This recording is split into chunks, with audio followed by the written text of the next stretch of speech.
ആകാശവാണി.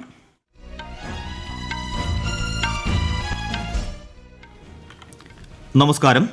വാർത്തകൾ വായിക്കുന്നത് സുരേഷ്.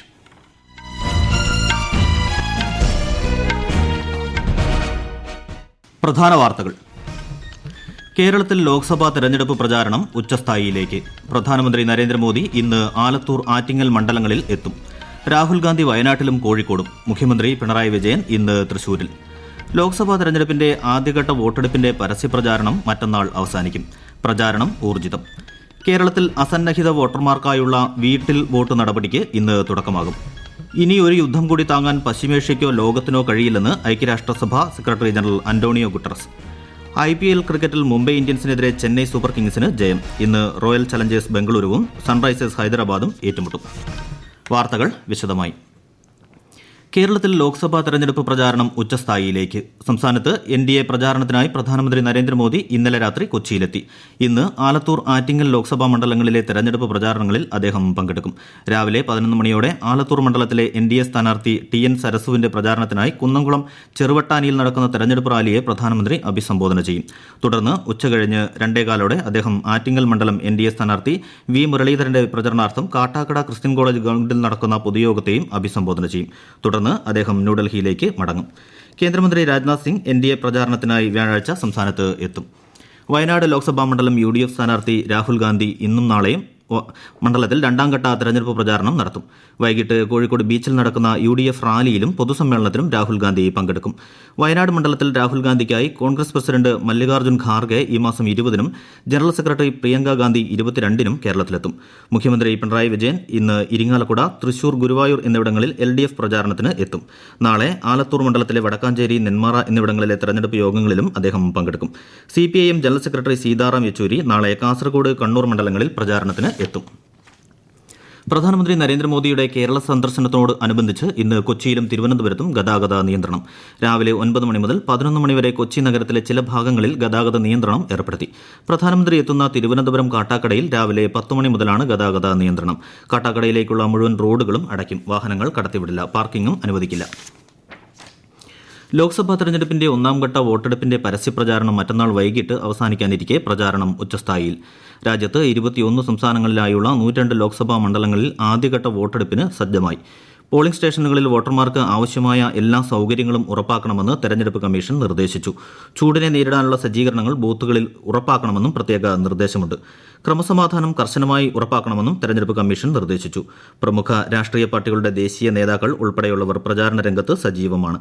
NDA തെരഞ്ഞെടുപ്പ് പ്രചാരണത്തിനായി പ്രധാനമന്ത്രി നരേന്ദ്രമോദി ഇന്നലെ മധ്യപ്രദേശിലും കർണാടകയിലും എത്തി. കോൺഗ്രസ് പ്രസിഡന്റ് മല്ലികാർജ്ജുൻ ഖാർഗെ ഇന്നലെ മഹാരാഷ്ട്രയിലെ നാഗ്പൂരിൽ കോൺഗ്രസ് പ്രചാരണത്തിൽ പങ്കെടുത്തു. കേരളത്തിൽ ലോക്സഭാ തെരഞ്ഞെടുപ്പിൽ 85 വയസ്സ് പിന്നിട്ട മുതിർന്ന വോട്ടർമാർക്കും ഭിന്നശേഷി വിഭാഗത്തിൽപ്പെട്ടവർക്കും വീട്ടിലെത്തി വോട്ട് രേഖപ്പെടുത്തുന്ന നടപടി ഇന്ന് ആരംഭിക്കും. അസന്നിഹിത വോട്ടർ വിഭാഗത്തിൽപ്പെടുത്തിയാണ് ഇവർക്ക് വീട്ടിൽ തന്നെ വോട്ട് ചെയ്യുന്നതിനുള്ള സൌകര്യം തെരഞ്ഞെടുപ്പ് കമ്മീഷൻ ഒരുക്കിയിരിക്കുന്നത്. ആദ്യഘട്ടം ഇന്ന് തുടങ്ങി ഏപ്രിൽ 19-ന് അവസാനിക്കും. അർഹരായ വോട്ടർമാരുടെ വീടുകളിൽ പ്രത്യേക പോളിംഗ് സംഘങ്ങളെത്തി വോട്ട് രേഖപ്പെടുത്തും. ഒന്നാം ഘട്ടത്തിൽ വോട്ട് ചെയ്യാൻ സാധിക്കാത്തവർക്ക് ഏപ്രിൽ 20 മുതൽ 24 വരെ രണ്ടാം ഘട്ടത്തിൽ അവസരമുണ്ട്. ഈ രണ്ട് ഘട്ടത്തിലും വോട്ട് ചെയ്യാൻ സാധിക്കാത്തവരുടെ വീടുകളിൽ 25-ന് പോളിംഗ് സംഘം വീണ്ടും സന്ദർശിക്കും. ലോക്സഭാ തെരഞ്ഞെടുപ്പുമായി ബന്ധപ്പെട്ട ആദ്യഘട്ട പരിശീലനത്തിൽ നിന്നും വിട്ടുനിന്ന 23 ഉദ്യോഗസ്ഥർക്ക് തൃശൂർ ജില്ലാ കളക്ടർ കാരണം കാണിക്കൽ നോട്ടീസ് നൽകി. പരിശീലനത്തിൽ പങ്കെടുക്കുന്നതിലും പോളിംഗ് ഡ്യൂട്ടി നിർവഹിക്കുന്നതിലും ബോധപൂർവ്വം വീഴ്ച വരുത്തുന്നവർക്കുമെതിരെ കർശന നടപടി സ്വീകരിക്കുമെന്ന് കളക്ടർ അറിയിച്ചു. ഹരിയാനയിൽ CVGIL ആപ്പ് വഴി 1666 പരാതികൾ ലഭിച്ചിട്ടുണ്ടെന്ന് Haryana chief electoral officer Anurag Agarwal പറഞ്ഞു. അതിൽ 1383 പരാതികൾ പരിഹരിക്കാനായി നിർദ്ദേശം നൽകി. ഈ വാർത്തകൾ ആകാശവാണിയിൽ നിന്ന്. ആകാശവാണി വാർത്തകളും വാർത്താധിഷ്ഠിത പരിപാടികളും all India radio news Thiruvananthapuram എന്ന യൂട്യൂബ് ചാനലിൽ ലഭ്യമാണ്. കൂടുതൽ വാർത്തകൾക്കായി @all India radio news Thiruvananthapuram എന്ന ഫേസ്ബുക്ക് പേജും @AER_News_TVM എന്ന X ഹാൻഡിലും സന്ദർശിക്കാം. ഇറാൻ പിടിച്ചെടുത്ത ഇസ്രയേലി ചരക്ക് കപ്പലിൽ 17 ഇന്ത്യക്കാരുള്ള സാഹചര്യത്തിൽ വിദേശകാര്യമന്ത്രി S ജയശങ്കർ ഇറാൻ വിദേശകാര്യമന്ത്രിയുമായി ആശയവിനിമയം നടത്തി. കഴിഞ്ഞ ദിവസം നടന്ന സംഭവ വികാസങ്ങളിൽ ഇന്ത്യ ആശങ്ക അറിയിച്ചതായി ശ്രീ S ജയശങ്കർ സമൂഹമാധ്യമത്തിലൂടെ അറിയിച്ചു. മേഖലയിലെ സാഹചര്യവും ചർച്ചയായി. കോഴിക്കോട് സ്വദേശിയും കപ്പലിൽ ഉണ്ട്. ഇറാൻ പിടിച്ചെടുത്ത ഇസ്രയേൽ ചരക്ക് കപ്പലിൽ ഉൾപ്പെട്ട കോഴിക്കോട് വെളിമ്പറമ്പ് തേലംപറമ്പത്ത് ശ്യാംനാഥിന്റെ മാതാപിതാക്കളെ എംപിമാരായ എം കെ രാഘവനും എളമരം കരീമും സന്ദർശിച്ചു. കപ്പൽ ജീവനക്കാരെ മോചിപ്പിക്കുന്നതിനായി കേന്ദ്ര സർക്കാർ ഇറാൻ അധികൃതരുമായി ബന്ധപ്പെട്ടിട്ടുണ്ടെന്ന് ഇരുവരും അറിയിച്ചു. ചരക്ക് കപ്പലിൽ മാനന്തവാടി പെറ്റംകോട്ട് വീട്ടിൽ PV ധനേഷും പാലക്കാട് സ്വദേശി സുമേഷും ഉൾപ്പെട്ടിട്ടുണ്ട്. മദ്യനയ കേസുമായി ബന്ധപ്പെട്ട EDയുടെ അറസ്റ്റിനെ ചോദ്യം ചെയ്ത് ഡൽഹി മുഖ്യമന്ത്രി അരവിന്ദ് കെജ്രിവാൾ സമർപ്പിച്ച ഹർജി സുപ്രീംകോടതി ഇന്ന് പരിഗണിച്ചേക്കും. ജസ്റ്റിസുമാരായ സഞ്ജീവ് ഖന്ന, ദീപാങ്കർ ഗുപ്ത എന്നിവരടങ്ങിയ 2-അംഗ ബെഞ്ചായിരിക്കും ഹർജി പരിഗണിക്കുക. ഇനി ഒരു യുദ്ധം കൂടി താങ്ങാൻ പശ്ചിമേഷ്യയ്ക്കോ ലോകത്തിനോ കഴിയില്ലെന്ന് ഐക്യരാഷ്ട്രസഭ secretary general Antonio Guterres. Iran Israel സംഘർഷം സംബന്ധിച്ച വിഷയം ചർച്ച ചെയ്യാൻ വിളിച്ച UN രക്ഷാസമിതിയുടെ അടിയന്തര യോഗത്തെ അഭിസംബോധന ചെയ്യുകയായിരുന്നു അദ്ദേഹം. മേഖലയിൽ സംയമനം പാലിച്ച് സമാധാനം നിലനിർത്താൻ വിവിധ ലോകരാജ്യങ്ങളും ആഹ്വാനം ചെയ്തു. വിശദാംശങ്ങളിലേക്ക്. ഇറാൻ ഇസ്രായേലിലേക്ക് മിസൈൽ വിക്ഷേപിച്ച സാഹചര്യത്തിലാണ് UN രക്ഷാസമിതി യോഗം ചേർന്നത്. പശ്ചിമേഷ്യ യുദ്ധത്തിന്റെ വക്കിലാണെന്ന് ഐക്യരാഷ്ട്ര സംഘടനാ സെക്രട്ടറി ജനറൽ വിലയിരുത്തി. മേഖലയ്ക്ക് മറ്റൊരു യുദ്ധം കൂടി താങ്ങാൻ കഴിയില്ല. സമാധാനത്തിനായി പ്രവർത്തിക്കാൻ എല്ലാവർക്കും ഉത്തരവാദിത്വമുണ്ട്. ജനങ്ങൾ വലിയ ഒരു ദുരന്തത്തെ അഭിമുഖീകരിക്കുകയാണ്.